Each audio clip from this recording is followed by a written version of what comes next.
Why don't we get started? I'm Terry Clark. This is Urban Policy Analysis. This is Sophie Fajardo, our teaching assistant.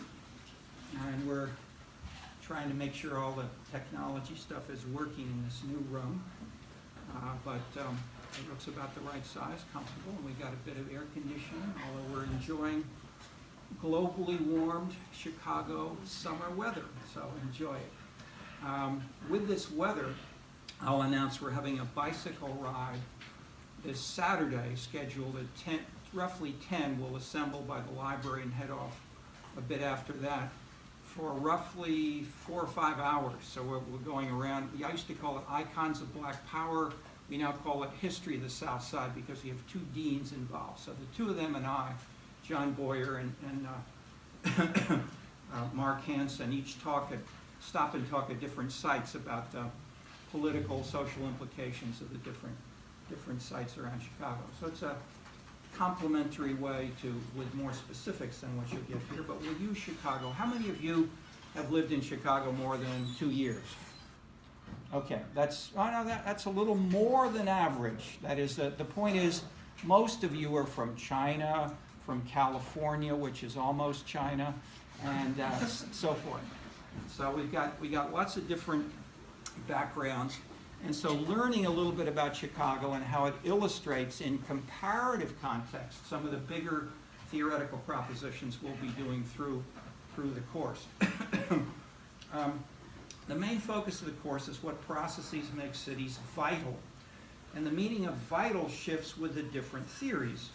But the main past studies consider population and economic growth as indicators of vitality. Those are pretty simple.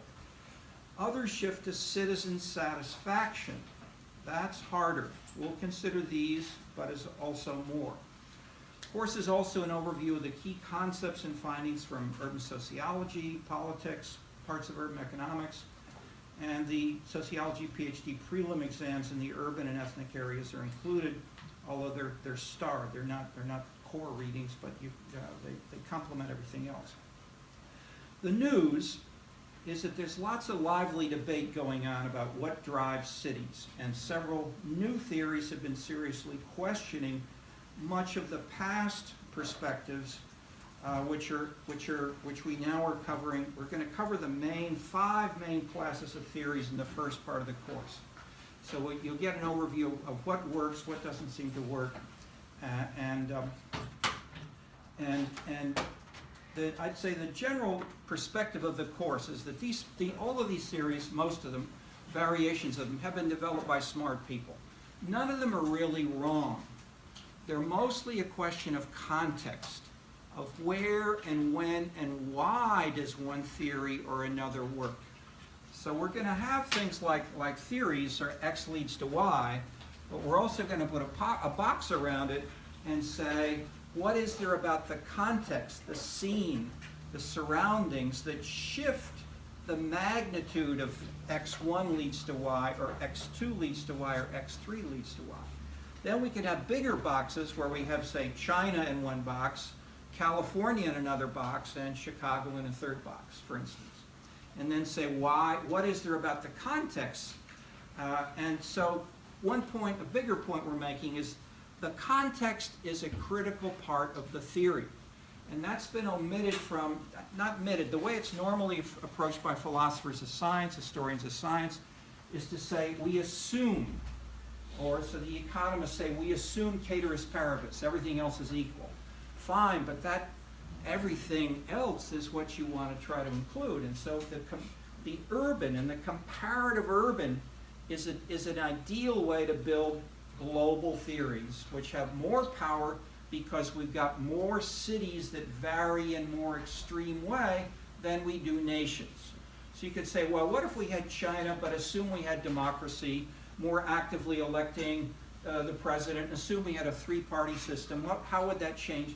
Okay, that is, you've got variations of that if you go down to the local level, in the sense that you've then got multiple levels which we can now compare systematically, and in the last decades we've got the data and the tools, and we are doing this. So we have 35 countries, over 10,000 cities. People are analyzing these kinds of things, as well as doing qualitative, in-depth case studies of a Chicago or one neighborhood in Chicago, and they all fit together is the new news, is the ideal way of trying to build coherence. Okay, how? So I'll give you an overview of a bit of that in this first session, and we'll elaborate through the course, and of course in the readings. The bigger past theories in the 19th, early 20th century were things like central place theory. So right in the center, the land is valuable. People want to live right in the center. And the further out you move, the lower the price gets. Okay, that's von Thunen. This is Burgess. This is others. Used in geography, economics, sociology. Brian Berry has done a study of Chicago land parcels from about 1880 up to the 60s and so forth, and shows that in every single decade, that theory got weaker and weaker and weaker. So the theory was not wrong in the 19th century, but it gets weaker and weaker through the whole 20th century. Why? Comment? Simple answers. Yes? Development of suburbs. Yes, but why did suburbs develop? Transportation. Yes, clearly. Number one, transportation. What else? Obvious thing like that. Light, but sort of push that a little further. Light, yes. What else can you do with electricity and cables? You can have telephones, you can have telegraphs, you can have Skype, you can have social media, the internet. These things mean that place gets less important in terms of distance alone, and other things can play a potentially bigger role. And through the 20th century is cars, faster trains, better airplanes, helicopters, internet, cheaper travel. All these things made access through immediate proximity of living right across the street from another banker or investor became less and less important. Okay. So then the question is, what else do we have? And one way that this has been classified in a debate going on for a number of years, a decade or two, is called the LA school, the Chicago school, and the New York school. That is the Chicago tradition I've mentioned was the older Chicago tradition from Burgess and sociology of the 1920s. The LA school challenged this a couple of years ago, and then that has led in turn to exchanges between people dealing with these three cities, but using the three cities to capture bigger blocks of theories. So we'll talk about them as we go on, but I mean, just in a sentence or so, New York is the closer to a Marxist, let's say a secular Marxist theory of class, hierarchy, variables like class, dual labor markets, exploitation, land surplus. These kinds of concepts are more actively used by people in New York. LA has more focus on the biggest industry, film, a sort of postmodern perspective of subjectivism, of Sophie is doing studies of Disney, which she'll tell us a little bit about, but she knows about, she grew up in Southern California. So the LA perspective features Disney in a much more active way. Think of that instead of Marx, or Marx with a little bit of Disney, sort of Groucho, etc. Chicago's distinctive characteristic, I'm suggesting in a simple word, is Catholicism. It's the largest Roman Catholic U.S. city in the U.S. Through the 20th century, and its whole political culture has been shaped by neighborhood, ethnicity, local parishes, local schools, personal relationships, trust and relationships which join Chicago more to the rest of the world, where these are still more important in China, in India, in Southern Europe, and Latin America. Personal relationships and clientelism, called by the outside critical media or the World Bank corruption, is a hot issue, and these are hot issues around the world, especially in cities today, but also with people like Donald Trump, what was his, I said we're going to bring in some national, what did Donald Trump label his opponent in the general election? Crooked Hillary. So he tried to say that, but now once in office, what is the press saying?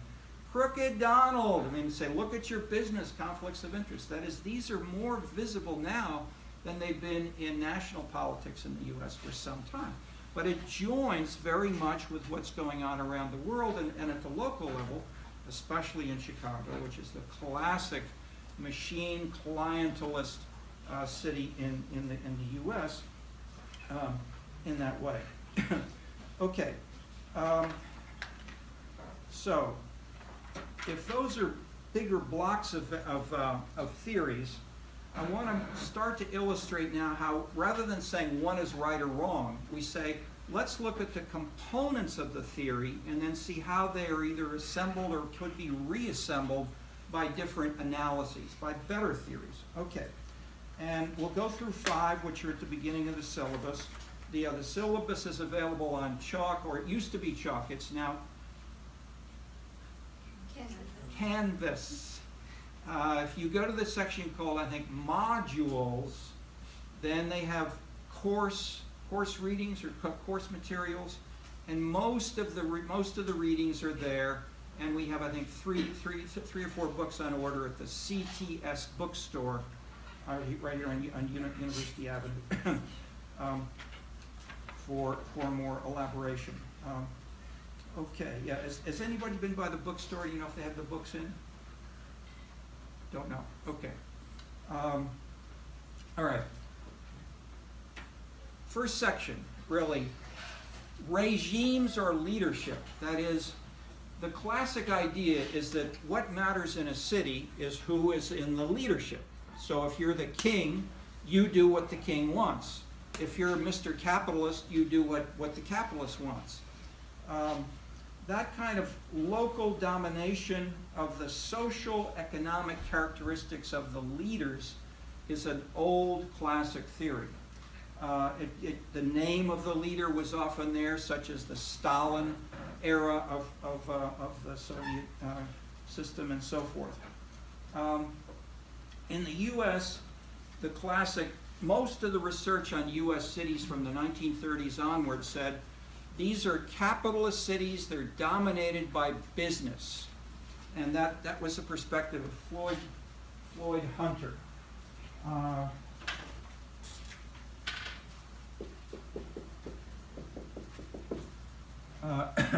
Community Power Structure, 1953.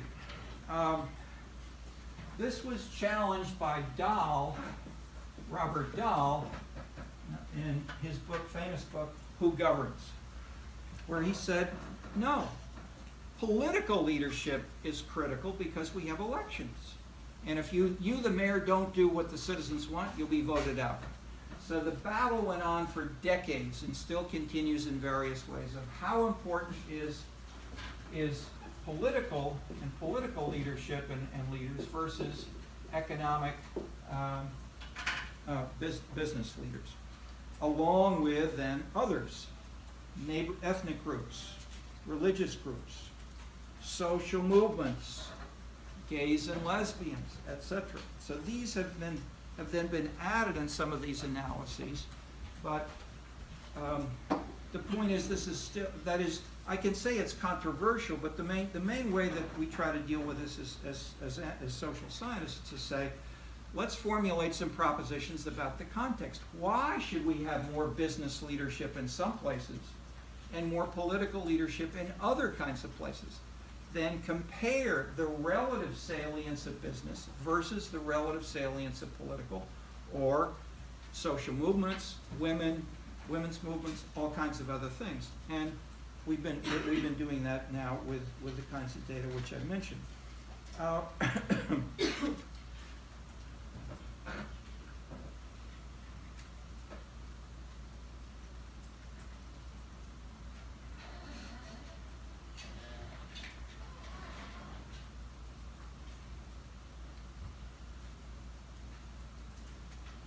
The leading name in political science was after Hunter was Clarence Stone.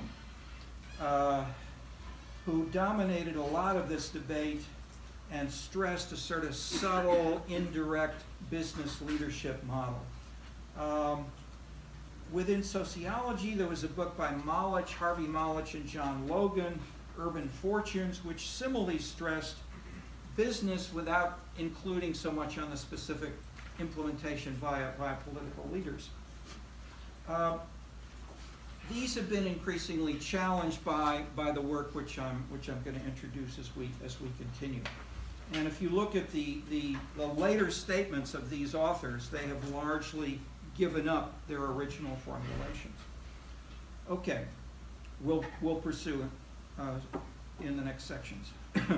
Okay, so approach 1 is regimes and leadership. Approach 2 is markets, that there may be competition among individuals or business groups to sell things, or in terms of politics, political leaders or candidates for political office may compete with one another, and that dynamic may articulate programs which in turn lead cities to adopt different kinds of policies.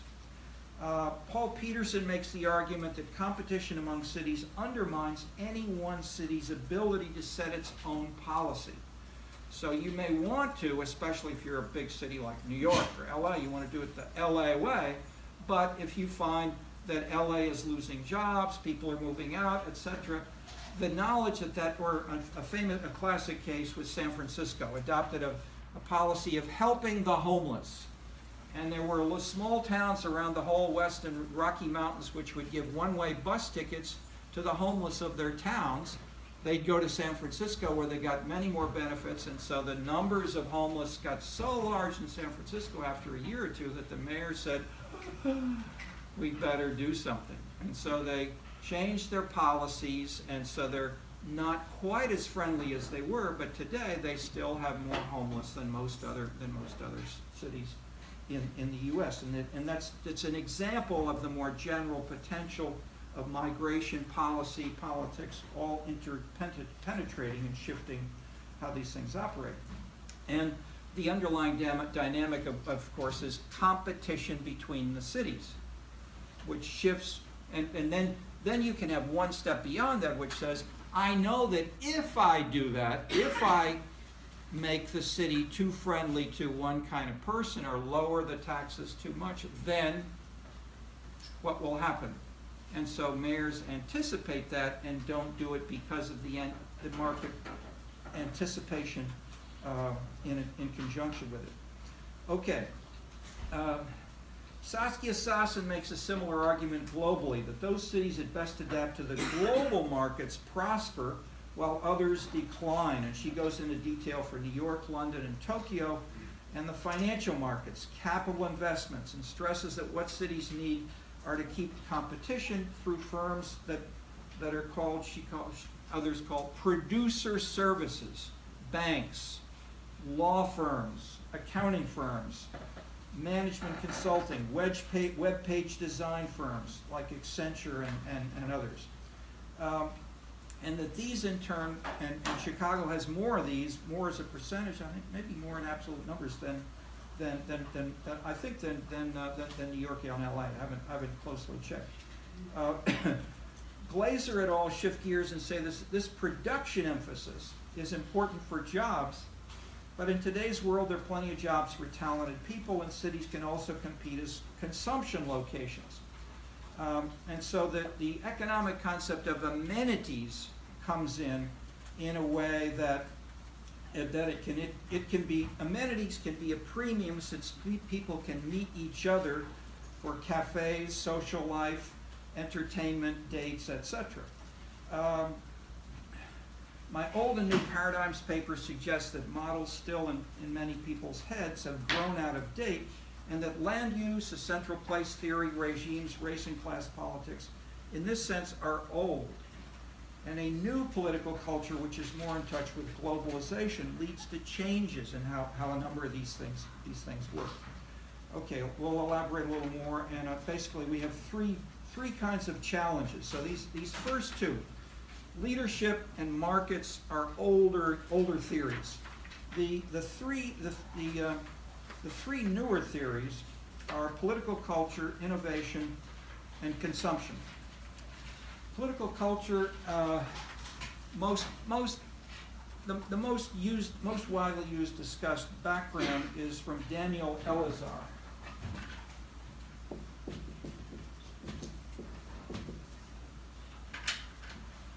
And he's published 50 books. He's got a big global theory about how these things emerged, how they operate, and so forth, how they developed in ancient Greece and with the ancient Jews, then with migration patterns, and we'll talk a little bit about that. But within the U.S., he basically argues there are three traditions, three political cultures: New England, Middle Atlantic, and South. And that as these streams of people migrated westward, they carried their political cultures with them. And so if you were born in Louisiana and you moved to San Diego, you carry your political culture with you. And so they argue, for instance, that northern and southern California differ in good part because of the differential migration from the north, the New England, the Middle West, and the South. More clear in, say, Seattle, which is Seattle, Minneapolis, Ann Arbor, are parts of New England political culture. They stress participation, egalitarianism, democracy, from a Calvinist religious background past, which they shared and which drove these people out of England, out of the Netherlands, and to migrate to these areas. By contrast, in the South, you had trading companies, the Virginia Company, which would build a ship with people who were called in England indentured servants, and one would be a blacksmith, one would be someone who would be a painter, someone else would know how to plant trees. You'd have a whole plantation or a couple of plantations with staff all set up in advance, and the goal was to make money. So these were conflicting fundamental value orientations that led people to arrive with different perspectives on life, the economy, and politics. So the Southern system is hierarchical, with slavery as the model, as it was replaced by African Americans at the end of closer to 1800, and it continues to mark neighborhood differences in the whole U.S. today, especially related to race. So even though you could say we're a post-industrial society, the deepest political cleavage in the United States is today race, which is a feudal originated cleavage. So even if we have multiple economic systems, that suggests that the basic economy may not drive right away, or when and how, cultural and political cultural rules. Okay, that they can interpenetrate for some time.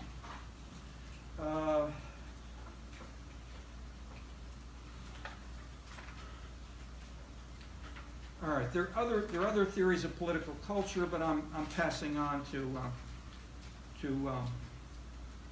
get going with this.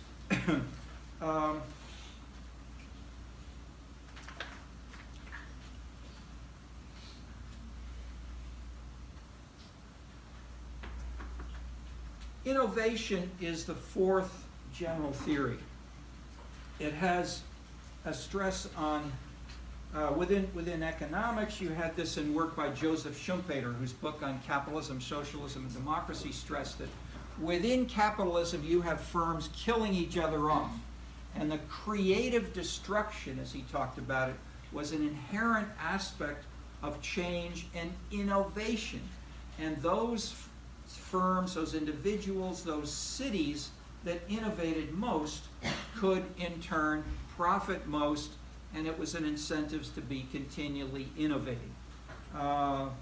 That's the economic version. The cultural version you could find in people like the first two most important novelists in the world were Balzac and Dickens. These were people who were fabulously successful economically, socially, politically. Dickens came and gave tours all over the U.S. Balzac was revered, and Balzac went further in a sense of saying, we, the creators of culture, are defining a new kind of lifestyle. We should live in a separate neighborhood within Paris where we reinforce each other's views and help each other, and that this in turn is a critical model for creativity in life. Okay, that theory then got continued by the end of the 19th century with the most popular French intellectual artist was Baudelaire, and he argued street life is the quintessence of how we live, and if we capture that in poetry, which he tried to do in his essays, again, this is a model of innovation, and he talked about modernism. Modernism, he discussed, for instance, as a situation where poor women can read fashion magazines and dress well and do better in the marriage market and social relations than upper status women who don't pay so much attention to fashion. In this way, he reversed the Pierre Bourdieu kind of class hierarchy model that money explains everything. The rich dress well, the poor dress poorly. Baudelaire said the opposite can be true. And he took this in part from looking and talking with prostitutes and others and seeing different patterns going on than the simpler theories. Okay, Richard Florida is one example of a person who's popularized this in more recent years, but these same ideas about innovation you can find in studies of offices, of corporations, of universities, and patents, and so forth.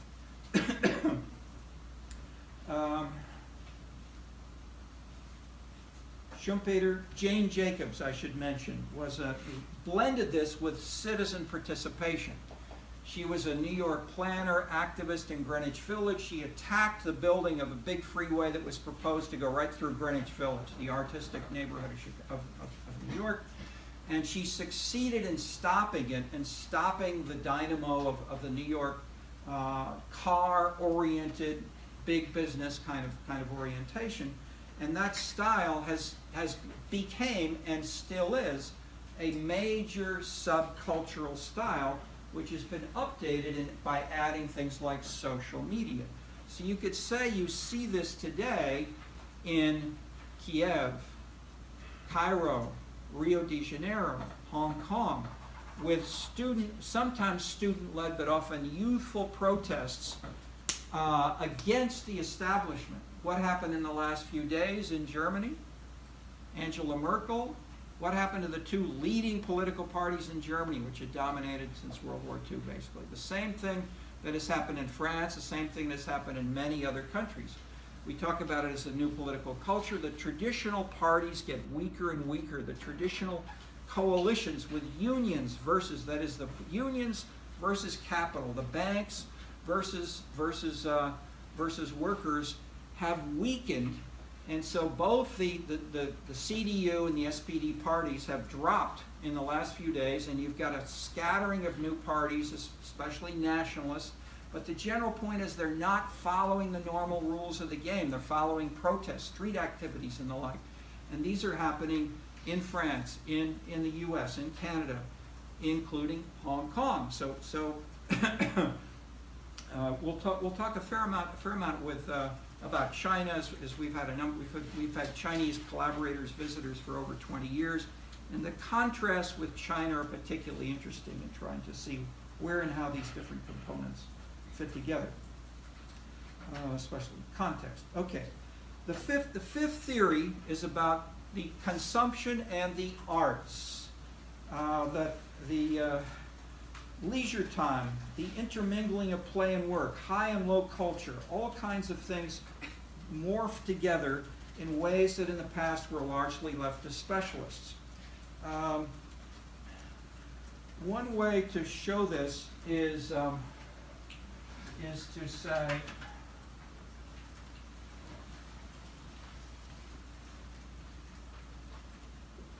classic 19th century Alfred Marshall was land, labor, management, and capital lead to economic development. Gary Becker added this up and with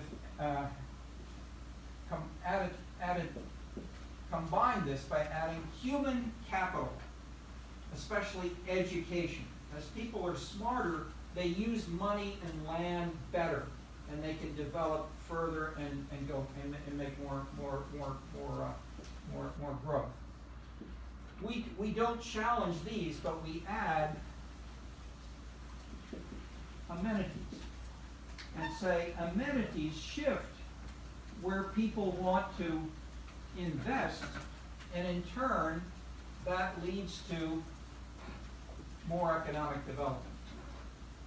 Amazon is now shopping for a new headquarters. Boeing left Seattle and came to Chicago. Amazon at this point is saying apparently Boston and Chicago are the two lead candidates. How can this city of broad shoulders, dirt, smoke, steel, pollution have become what it is today? In part because Mayor Daley too had a sharp sense of how the arts could play a dramatic role in transforming an old traditional blue-collar city. And so Chicago has been more, not him alone, but with others in doing, and it was started before him, it was started by women. It was started by, we'll go into that as we go on, but Jane Byrne started Chicago Fest, which was a shorter period of concerts in the summer. That now is 4 months of continual concert activity, which bring lots of people to Chicago. And that in turn changes the definition of Chicago. Which city in the U.S. has the fastest growing number of 25 to 34-year-olds in its 3-mile downtown area? Fastest growing number of 25 in the last decades. L.A., New York, Seattle. Anybody want to get? Yes. Is it Austin, Texas? The New York Times would make you think so. They might think of Madison. The right answer is Chicago.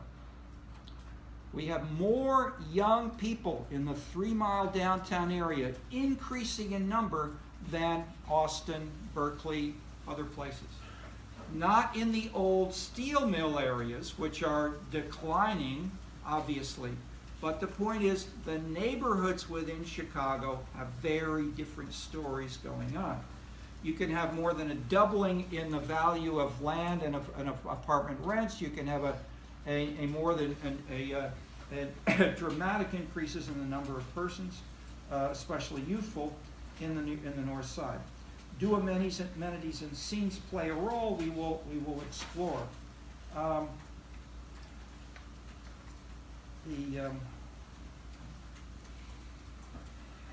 see if I can get this to play easily for you.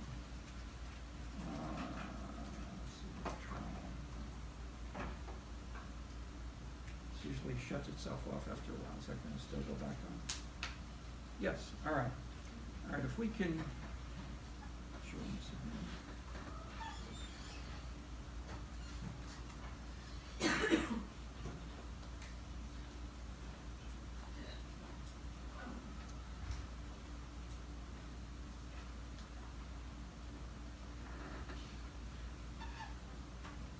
If I press full screen, it does funny things, so I'm leaving it like this. And is there a way we can get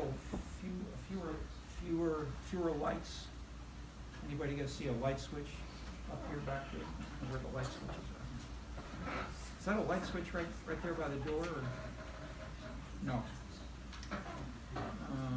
That panel back there. See the panel right behind between the two doors? Somebody want to check that out? No? Okay, I'll do it.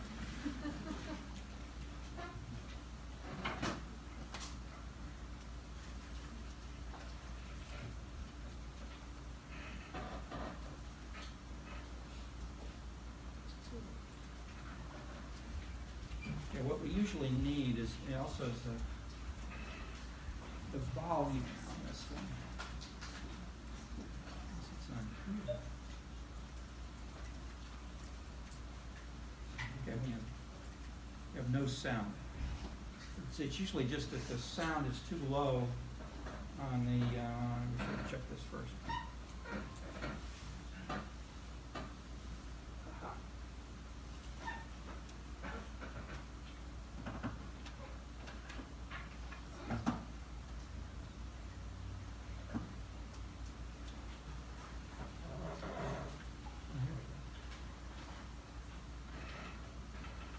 Lights, yeah. But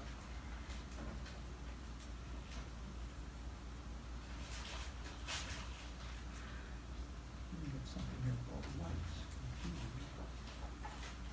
Oh.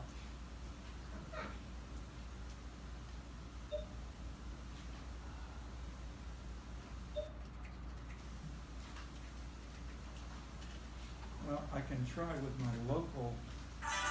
Okay. Let's try with this. Need sound to hear it. Okay.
Okay, that's Lollapalooza.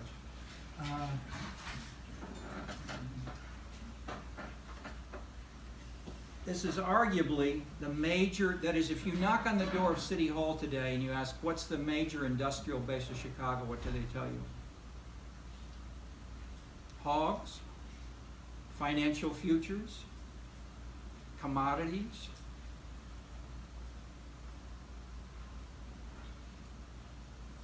What do they say? Entertainment. This is the base of the Chicago economy.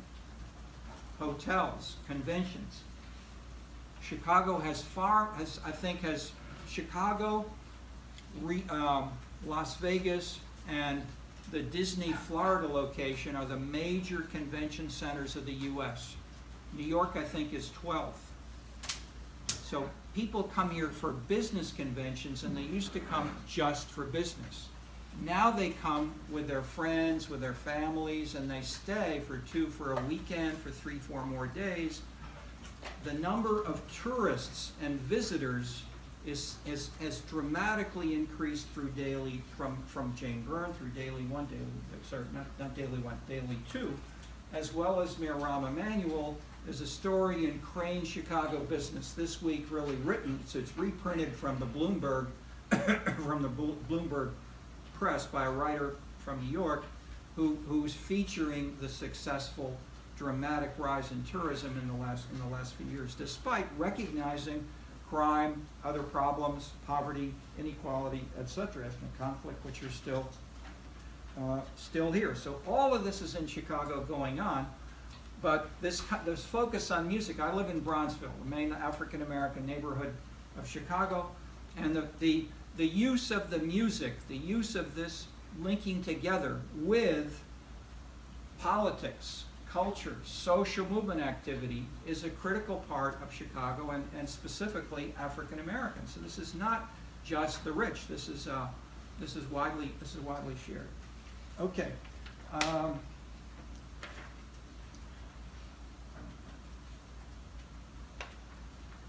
Sophie, do you want to add a word or two on Disney or any of this on the arts? As this is one area where you are working seriously.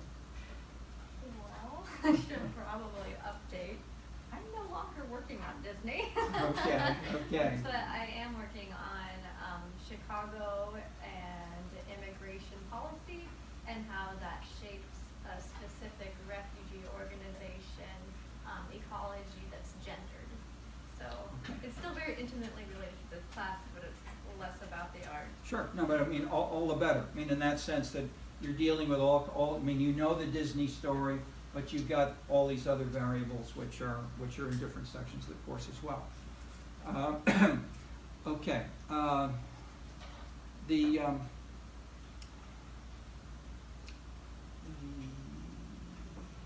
a little bit more. We'll have Q&A in a minute or two here.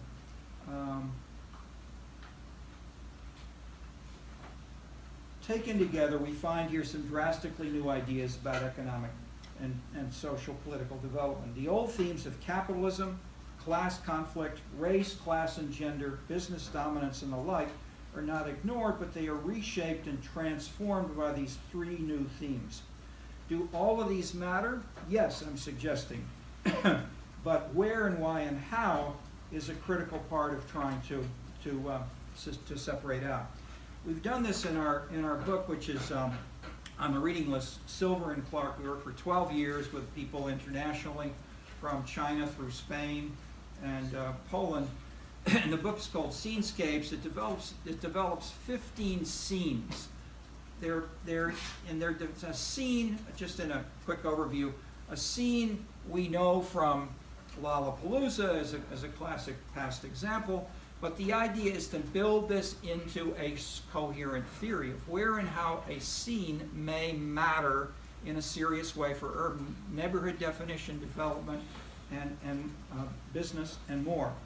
So what we have is 15 dimensions of scenes, none of which we invented. We took them from the classic values and things that are important to people: utilitarianism, glamour, transgression, self-expression.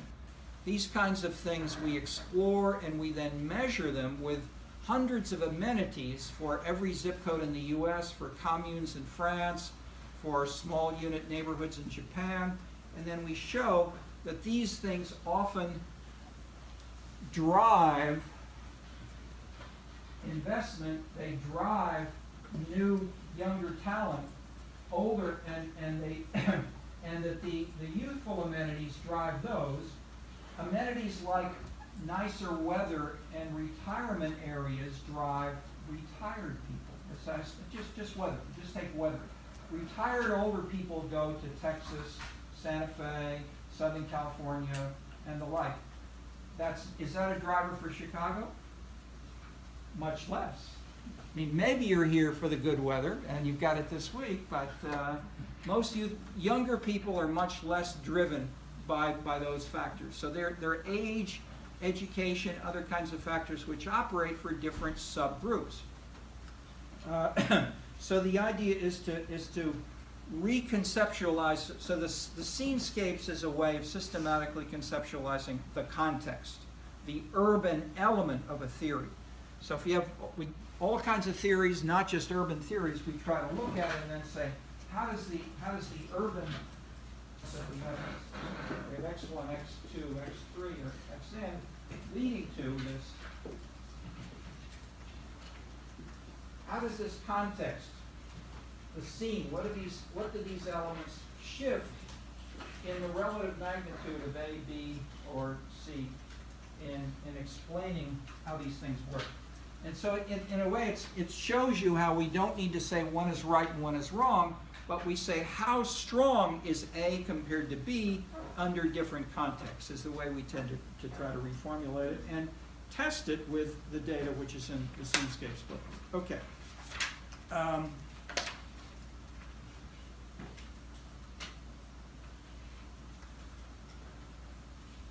One or two Chicago-specific examples to link with our bike ride. Clearly, we have in some neighborhoods more recent migrants from Mexico are closer to the classic padrone and clientelism. that Mayor Daley, one, developed and continued a little bit in Chicago today. That is, in some neighborhoods with some city council members are still very committed to this. Some neighborhood associations are. In other industrial neighborhoods, old steel or automobile plants in the South Side still have powerful unions, Catholic churches, Democratic Party leaders that are museums of the New Deal. Bill Kornblum's book, Blue Collar Community, was a great ethnography of this neighborhood type. Yet the present and future is more like Hyde Park, the lakefront. The knowledge base of the university is the new resource, replacing the land of the traditional agricultural era of capital and factories. And as I mentioned, City Hall tells you today, what's the driver? Entertainment. Not factories or producer services, but the Bulls, Oprah Winfrey, Michael Jordan, the Symphony, the Art Institute, nightlife. Tourism more generally is the third largest industry in the world today. It's the most important depending on how you do the accounting, and it's difficult to get accounting numbers with, especially with loose data for places like the U.S. The French, the Southern Europeans are better.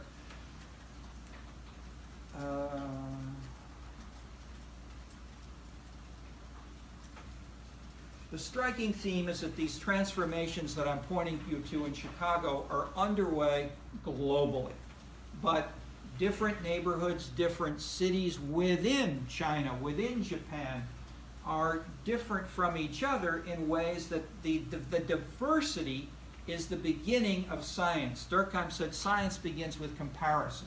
So what we've done from the beginning is to try to work on cities comparing all in many different areas to see where and why. Why is Beijing different from Shanghai?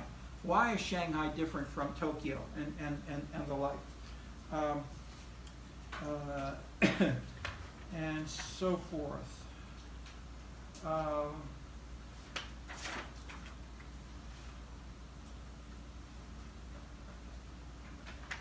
right, I've got more specifics, but why don't I stop there and we can have Q&A discussion in any direction that you would find it useful.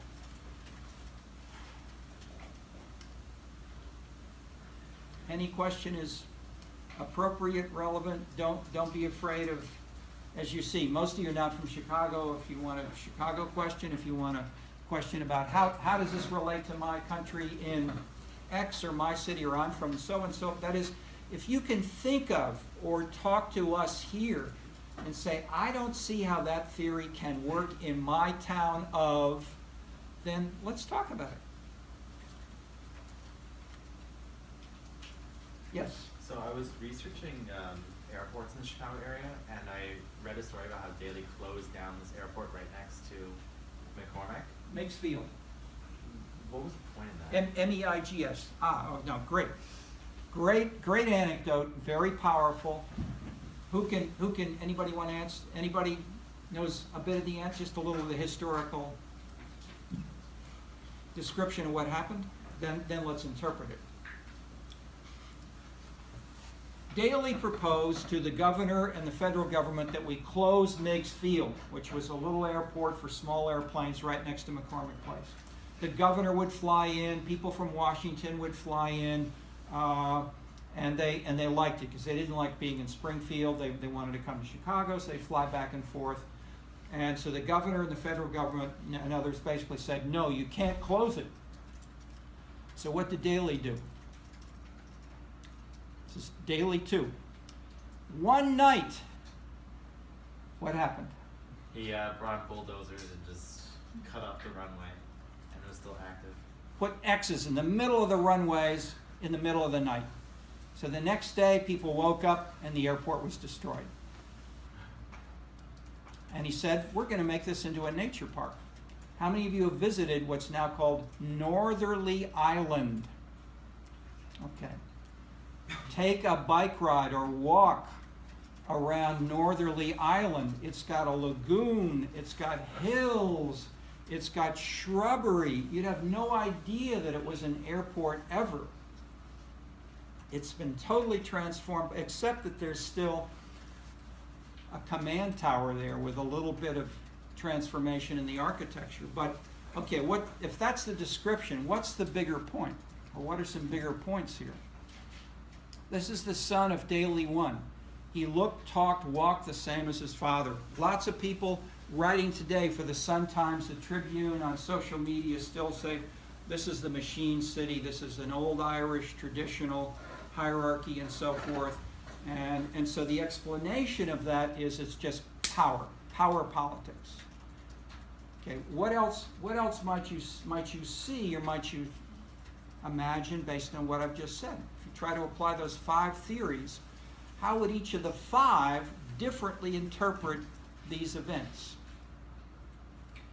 First theory is regimes and leadership, is what I just said. The toughness, the Irish, the machine, the power of this leader was vaunting his strength and snubbing his nose because what he did was completely illegal. They could have put him in jail. They could have sent in, the National Army and obviously overpowered, but they did not, state or federal. Second theory is market, competition.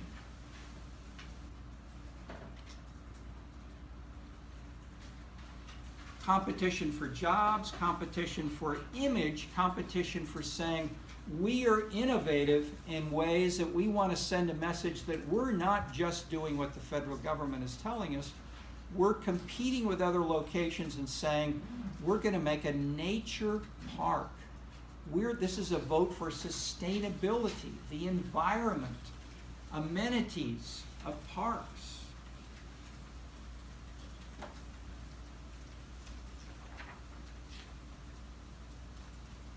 The third theory of political culture says we want to do this in a way that fits with the tradition of the party and hierarchy, but the content of the policy is not making money. It is not attracting more people.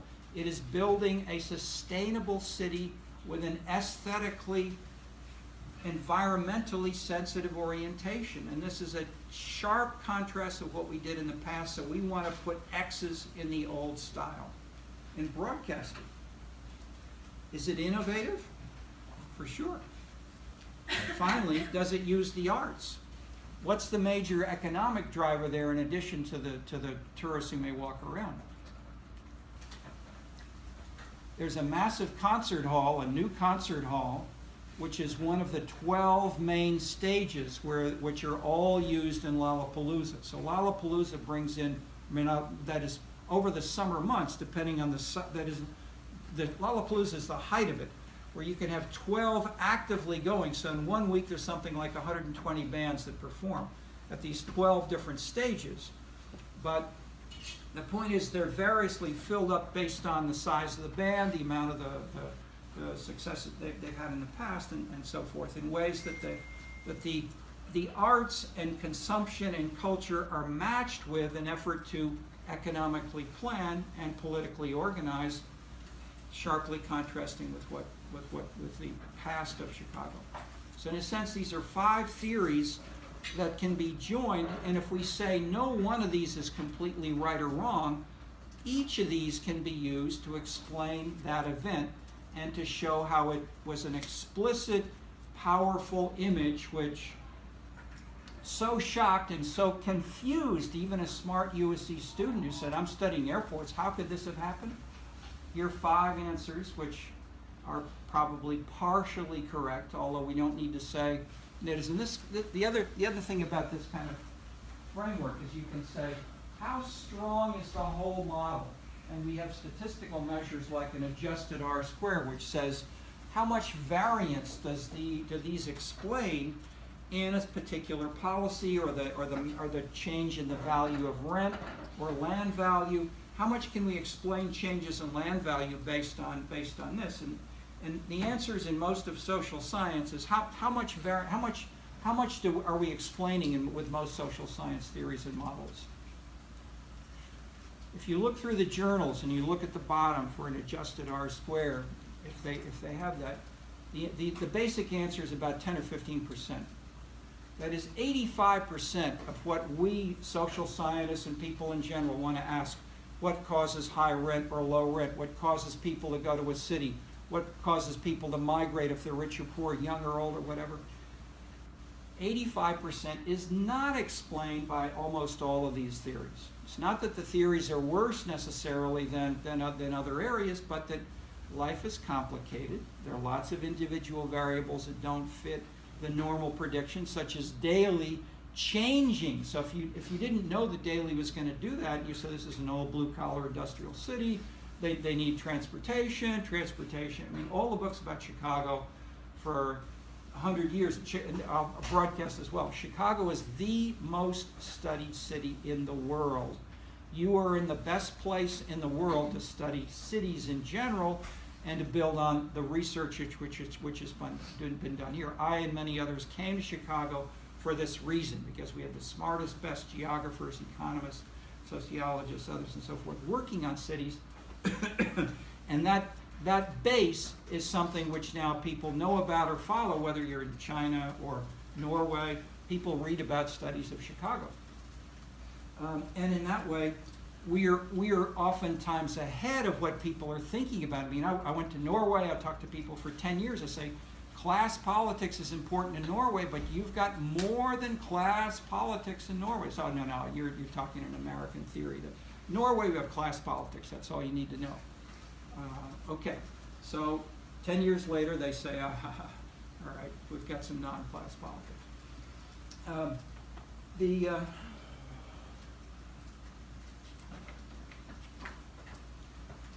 How does this fit with your readings on airports? I mean, it just didn't make any sense. It was supposed to be an economic city, and the convention center is right. Wait, stop. It's supposed to be an economic city. Who says? Well, it's right next to the convention center, so it makes sense that they would keep it there.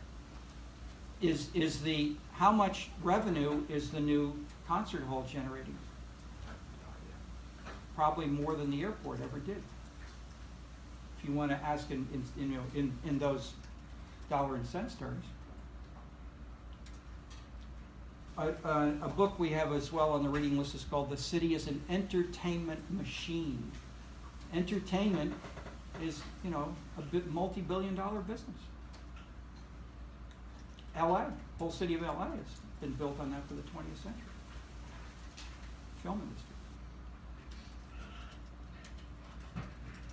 They're not the normal widgets. There may be films, there may be videos, there may be people buying tickets. It's money that's just as the whole Southern European economy is based on what? What's the biggest industry in Greece, France, Spain, Italy? Tourism.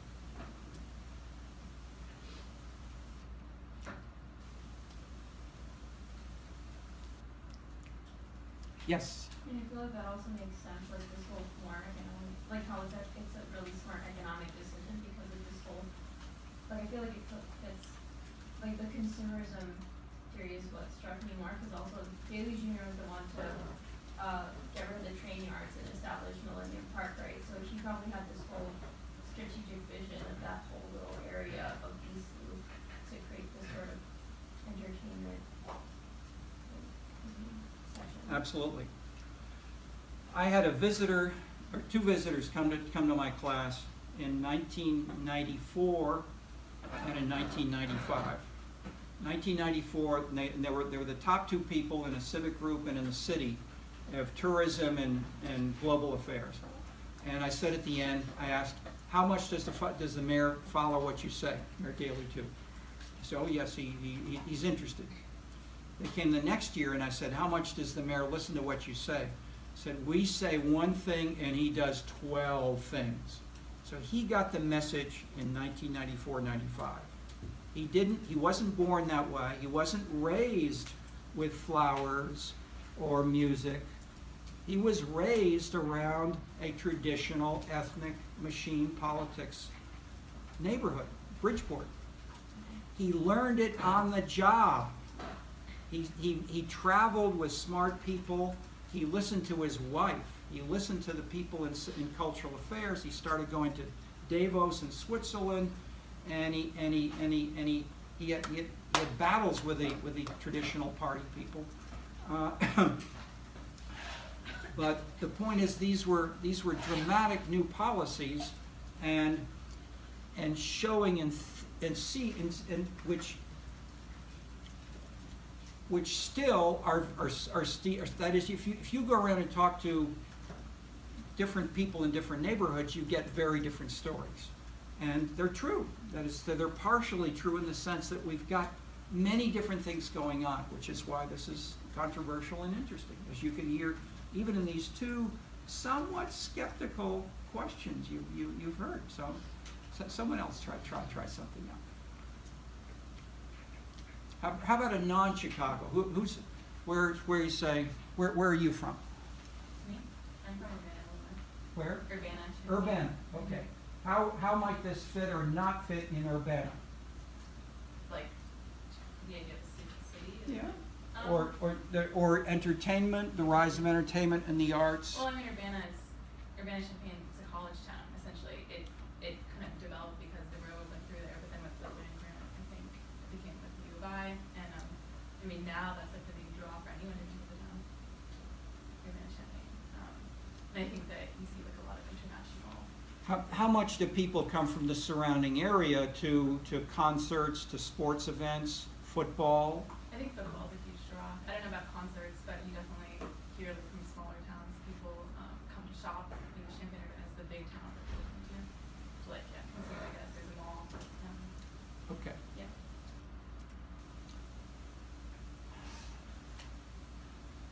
I have a student working with me now who's a former conductor of Beethoven, as well as of Texas high school marching bands.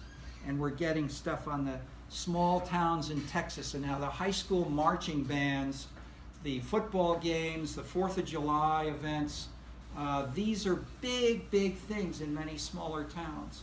And so there are small town variations of what we're talking about with Meigs Field. Plus, of course, you can have great mountain biking in, outside Santa Fe. That is, mountain biking, the amenities of the mountains, of the desert, of the views, of the weather, the gorgeous weather in that immediate area. These are all things that have aesthetic concern, but the economists have been talking about this for 20 years as having economic value and trying to measure it in a systematic way. We build on them, but they basically looked at one amenity like the desert or January temperature. What we do is to take 400 or so of these, put them all together and say a scene includes all of these things.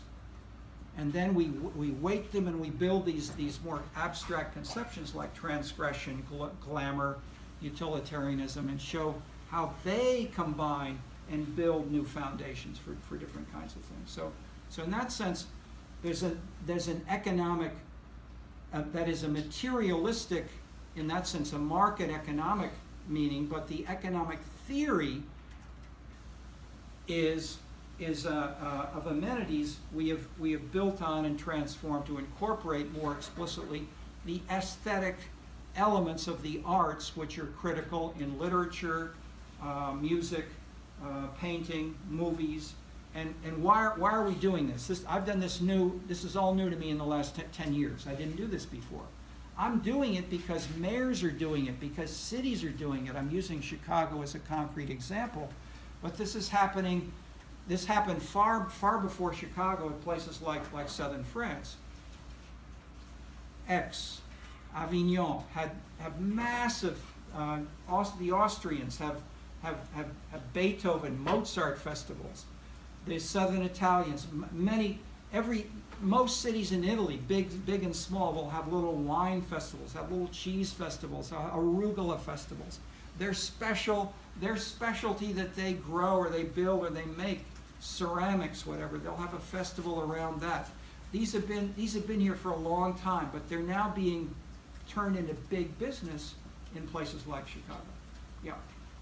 I'm from Tampa, Florida, and there's this man in Tampa named Jeff Linick who's investing a lot of money in the downtown in order to create, like, it definitely, what he's doing is definitely fits in with the consumption of the arts, because he's like he built this new park and he's funding these different events that are bringing people into the city. But I was wondering how that fits into like the regimes and leadership, like Pierce especially, because he's not in the government.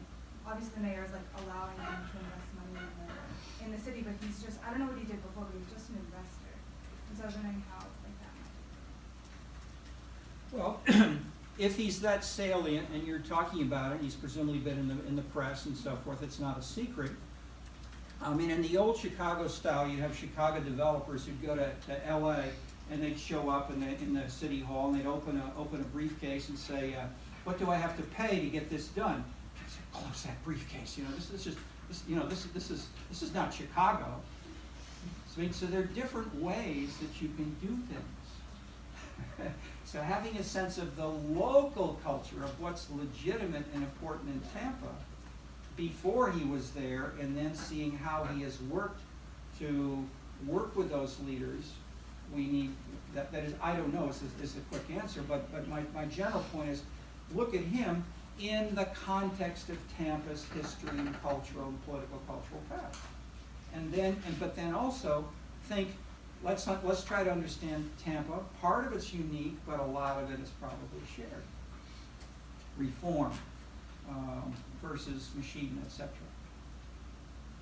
Other examples or questions? Yeah.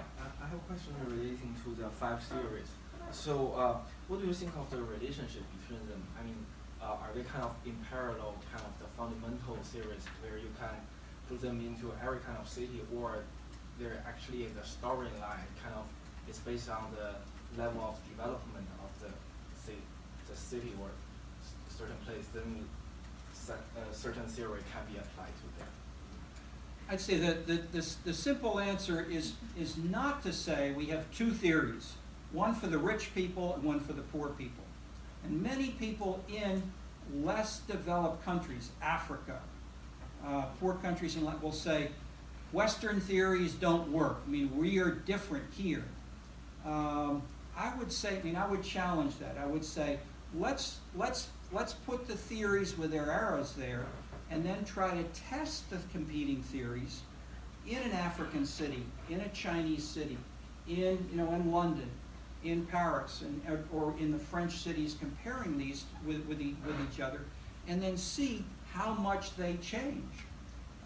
So rather than assuming that underdevelopment is the driver, let's test it. How much difference does economic development make to the relative importance of factor 1, or say, or the arts, for instance? Or we had a MAPS MA done a year or 2 ago, where we looked at economic growth in jobs and aspects of population growth, and so we have theories like that. We then tested these in 5 different groups of U.S. cities, from the most affluent, and then we started certainly with income, the highest, the richest quintile on down to the poorest quintile.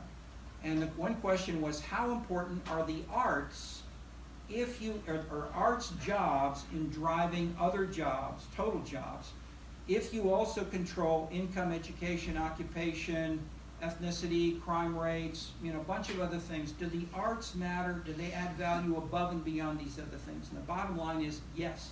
In all quintiles of the U.S. cities, arts had a significant impact, although the particular patterns and combinations of variables mattered. So in my Bronzeville neighborhood, I'm sitting on a committee now. I'm going to a meeting right after this tonight. We're having a meeting of the group that's dealing with the Michael Reese Hospital site, which is right next to McCormick Place, just south of McCormick Place.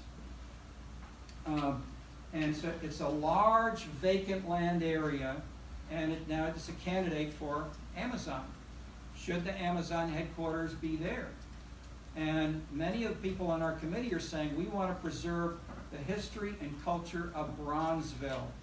We're not so necessarily interested in Amazon if they're not interested in the history and culture of Bronzeville. So we'll see what happens tonight. This is private, so I shouldn't be telling you anything. But that don't, that would be, Maybe you can't speak to this, but I was wondering about the program too in Bronzeville, where, isn't there a program in Bronzeville where they're allowing people to rent out buildings for $1 as long as it's going toward a community project, and how can we theorize that and begin to talk about it?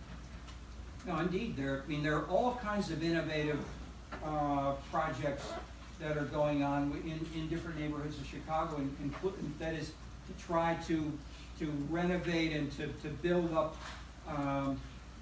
That is, but I would say, rather than saying, but in part of answering a question like that, you get the same kind of question is asked. How about the old? That is, we used to have high-rise public housing.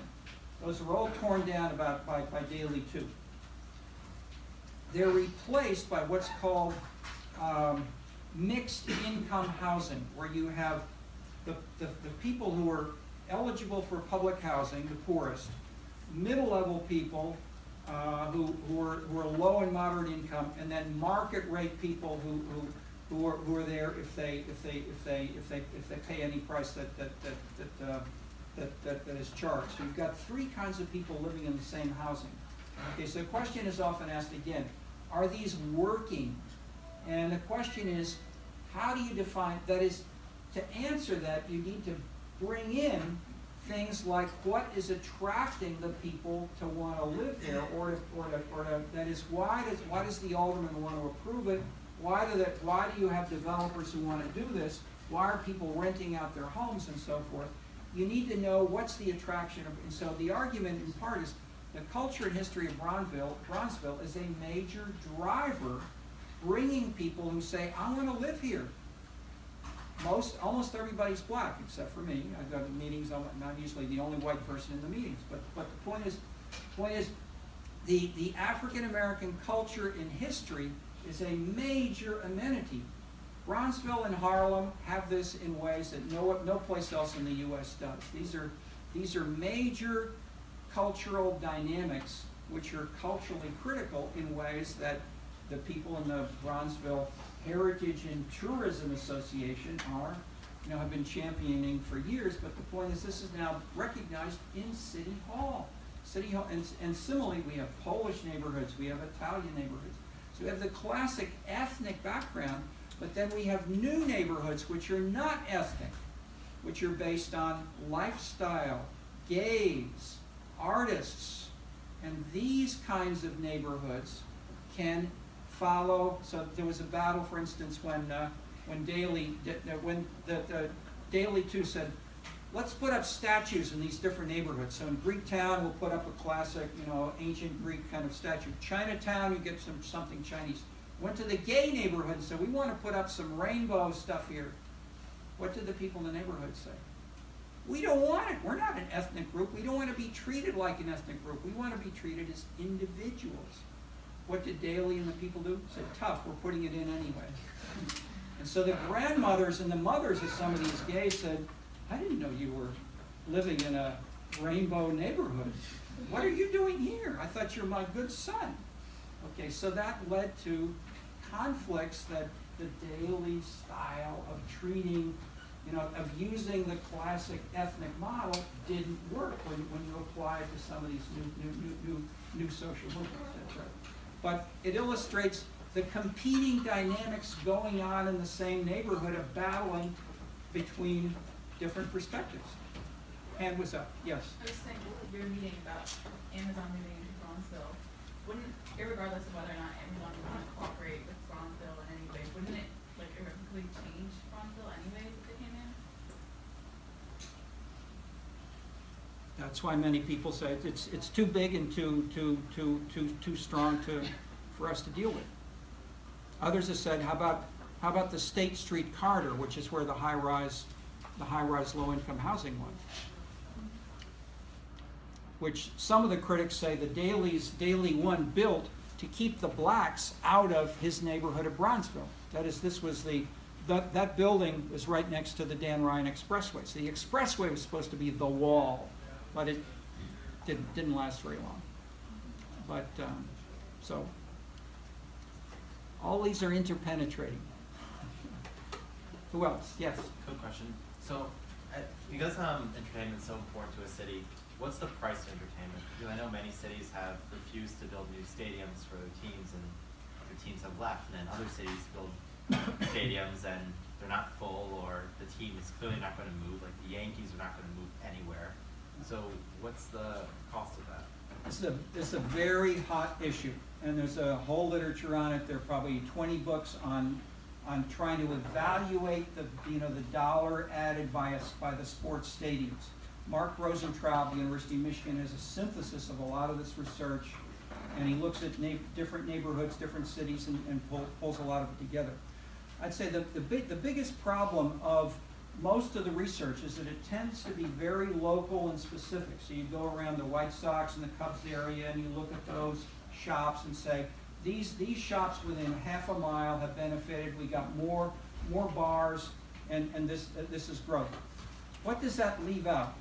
Okay, who's from China? A couple of people from China. All right. There was a Chinese basketball player maybe 15 years ago. Huge guy, very successful in China. He was hired and came to the U.S.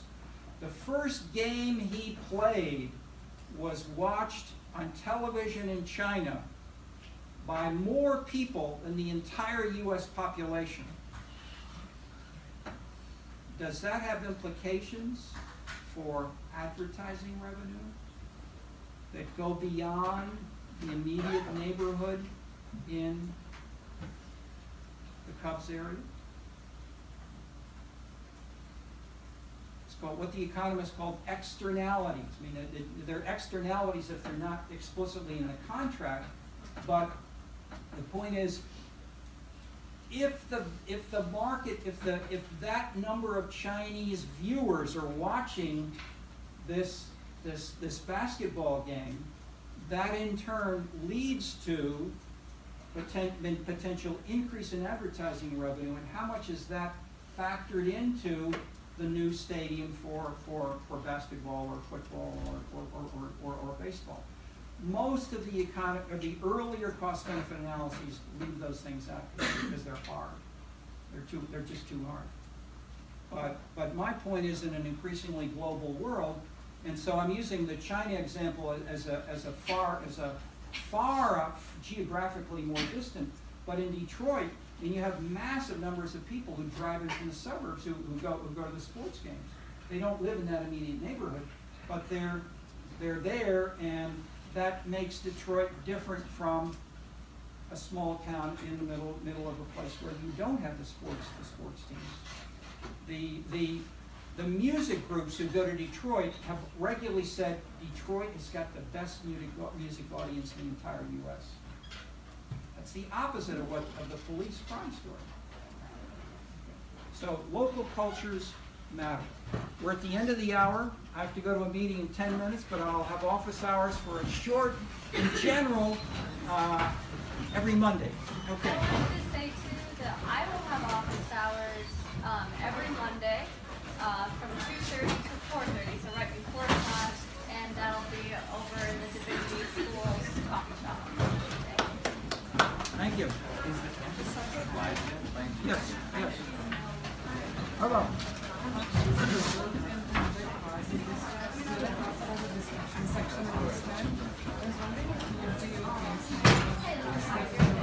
No problem. That's why we do the YouTube. This will be on YouTube, so you can look at it later.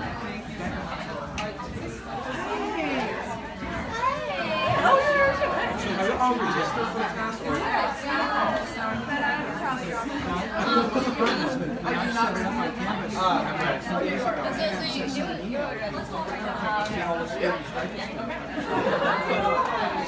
Ask the IT people. They go to Regenstein and ask them.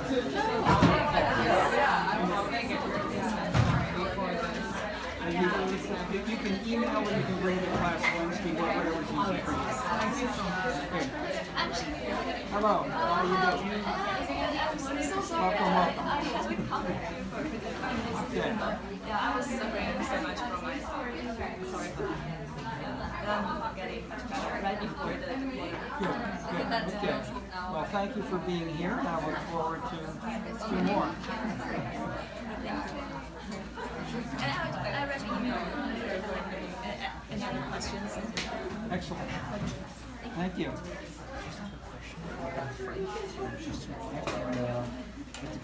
I just couldn't write down the exact 5 theories. I think I skipped the first one. Could you please tell me about it? The name?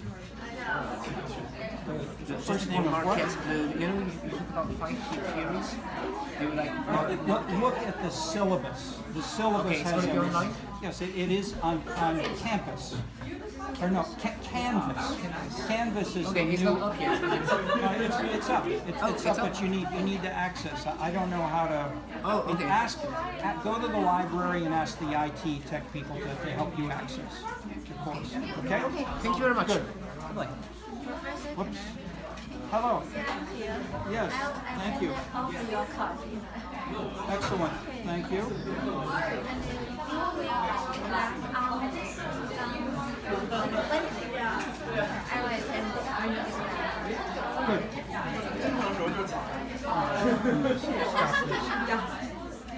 Good.